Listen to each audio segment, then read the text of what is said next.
بسم اللہ الرحمن الرحیم۔ السلام علیکم ناظرین۔ امام جعفر صادق علیہ السلام اللہ کے بندوں کو درس اخلاق دے ہی رہے تھے، اتنے میں آپ فرمانے لگے، اے لوگو، رمضان کے پہلے جمعے کا روزہ انسان کے گناہوں کی معافی کے لیے اللہ کے دربار میں عظیم مقام رکھتا ہے،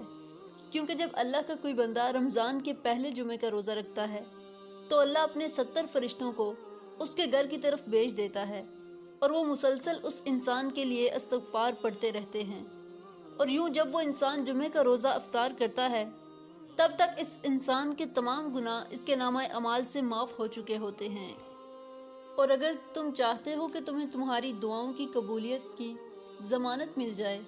تو رمضان میں جمعہ کے روزے افطار کرتے وقت 7 مرتبہ سورہ نصر کو افطاری کے وقت پڑھا کرو، اور اپنے ہاتھ اٹھا کر درود شریف پڑھ کر اللہ سے اپنی دعائیں مانگو۔ اللہ کے فضل و کرم سے تم اپنی تمام دعائیں اللہ کے دربار میں قبول و مقبول پاؤ گے۔ دعا ایک ایسا خوبصورت عمل ہے جس میں مانگنے والا اپنی تمام پریشانیاں اور حاجات اللہ کے سپرد کر دیتا ہے، اور اللہ تعالیٰ اپنے فضل و کرم سے وہ سب کچھ اس مانگنے والے کی جولی میں ڈال دیتا ہے۔ اللہ پاک سے دعا ہے کہ وہ میری اور آپ کی جائز دعاؤں کو قبول فرمائے، آمین۔ دوستو، اگر ویڈیو اچھی لگی ہو تو ویڈیو کو لائک کریں اور چینل کو سبسکرائب کریں